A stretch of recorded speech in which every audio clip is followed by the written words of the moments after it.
Hmm.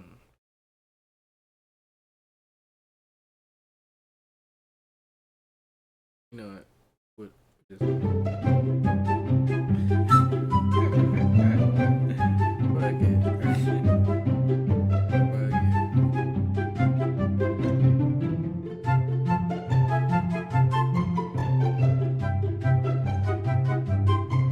After weeks of speculation, Brett Cooper has left. Well, it looks like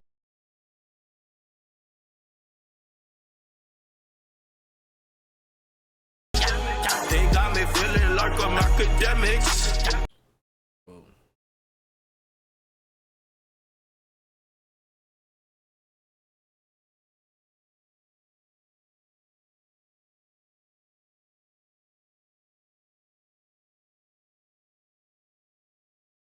All right, so y'all, the next thing that we can watch, I'm like, we'll probably watch one of these.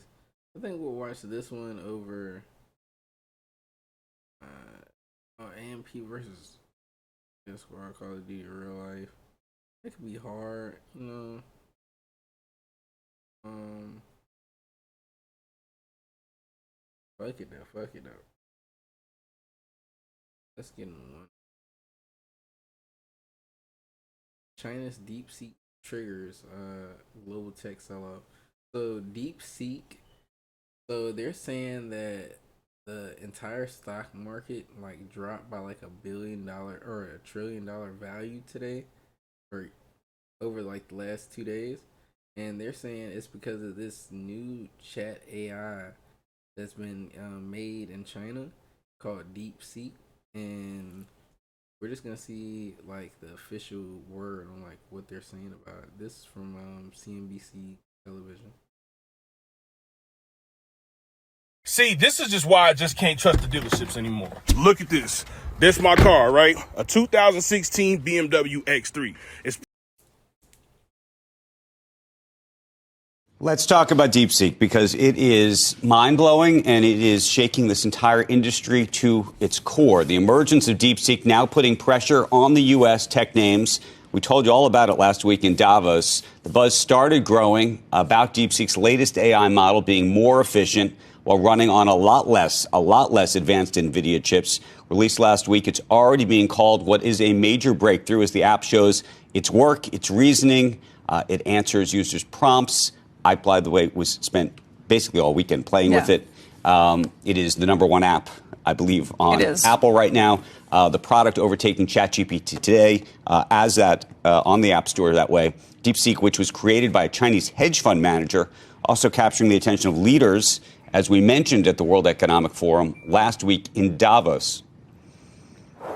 We should take the development out of China very, very seriously. What we found is that Deepseek, which is the leading Chinese AI lab, their model is actually the top performing or roughly on par with the best American models. if the United States can't lead in this technology, we're going to be in a very bad place geopolitically. Now, you can take a look right now at the AI-related stocks. So NVIDIA, ARM, AMD, Microsoft, Meta, interestingly, on that list, given it's open source. We got to talk about the open source, closed source bit of this as well. And but that's a shocker to see NVIDIA down by more than 12% right now. Absolutely. And then you have global chip stocks also. All right, so if everybody's looking at what's going on the screen right now, so basically we're looking at the percentages on like a stock's price, and they're saying like those are the percentages that all these stocks that are basically tech industries over here in America, they're saying that all the stocks are down because of this new DeepSeek. And I just checked on Apple Store just now, and DeepSeek is literally the #1 charting app. Like, that's actually crazy. In the red across the board, ASML Holdings and others.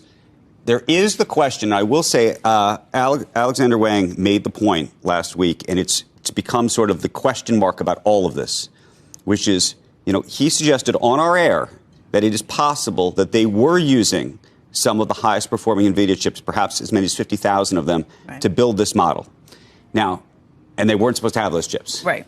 If so that's true, not the size. The dynamic is different.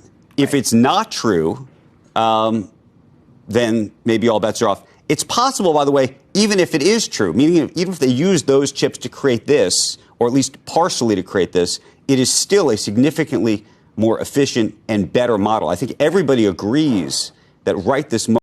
Damn, they're saying it's literally kicking like Chat GPT and Chat AI. They're saying they're literally like kicking their ass. That's crazy as Moment. I mean, I don't know if did you get to play? It is mind blowing. It looks really great. I mean, it feels like it's open source, so people can test this out themselves. But I can tell you all the tests that I do just to see whether I think the writing is better, whether I think that it can answer certain questions. Yeah. I mean, it was not only faster, it was more human.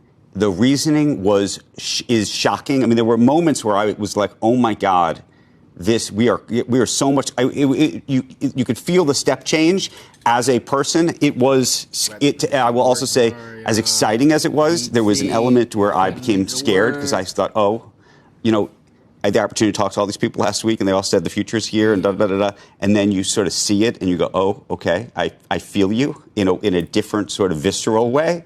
So yes, I think this is all happening at a level that when you mark your sort of AI history timeline in life, I think this past week, today, and everything else will be on it. I think Mark Andreessen put it really succinctly and really smartly when he said that this feels like the Sputnik moment for the AI race, where China is really stepping in. So not just what it can do, but what it means for American dominance in AI, what it means for the Chinese being able to step in, and to have the Chinese actually open sourcing it, meaning that is going to be what goes around the world, and to have the cost factors that go into this. Huge step up and change, and puts us a little bit on our back foot in trying to figure out what this means. Well, I actually wonder, Satya Nadella, would he tell you again today that he's still good for the $80 billion? I think they still are good for the $80 billion.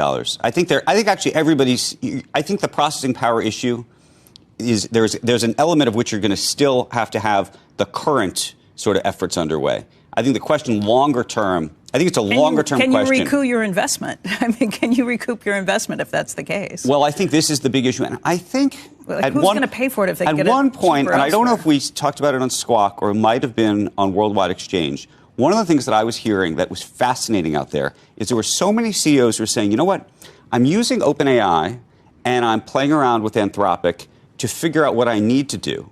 And then, which is expensive for us, and we don't really love that. So we're playing around with what we need, and then we're trying to figure out how much of it we can replicate using Llama, which is the meta version of it, but it's open source and effectively, therefore, free. Well, and you can have some control over it, too, as being open source. You can do things that you end up this way. You're not so beholden to OpenAI. But to me, that's the issue. So here we have a situation where if people are already starting to move towards open source models, and I don't think that had been talked about publicly, really. Right. That's a whole kind of paradigm change. Just back to the question on Microsoft. Microsoft shares down 6.8% this morning. Is there a point where Satya says, okay, maybe I'm not good for the $80 billion? I don't know. I think he's still going to need this technology over the next 5 years. The question is, can he go, is he going to start using Deepseek? By the way, there's a separate question, which is, if we think we have a problem with TikTok. Oh, I thought this instantaneously. Right. If we think we have a problem with TikTok, do we have a problem with this? Now, interestingly, this is an open source model. You can take it and do your own stuff with it. You can put it on your own. So they're not computers. owning unless there's something in it that we don't understand. Right. They talk about Project Texas with. But I thought the same thing. It on your own. TikTok looks like posers play compared to what this could potentially be. Although this is OpenAI, so you can take it and source it yourself and figure something out from it. So you're not storing it on their servers. Anyway, it's fascinating. I think I don't know. We should call Satya, get him back, because the truth is he does need some form of AI, for his Copilot and all of his other software. But does it have to be? Does it have to be OpenAI? And is there a way to do it more cheaply and not have to spend $80 billion? I think the question is probably that over time they're going to have to spend less money. I don't know if you saw, he put out a tweet just overnight called I didn't know about this. It's called the Jevons Paradox, and he links to a Wikipedia page, which I'll read to everybody if you'd like. In economics, the Jevons paradox, sometimes referred to as the Jevons effect, occurs when technological progress increases the efficiency with which a resource is used reducing the amount of necessary for any one use, but the falling cost of use induces increased demand, enough that resources totally be the used case. is increased rather than reduced. Could be, but does he still need to spend $80 billion to get to the same place? Could he spend $50 billion and still get the same out of it?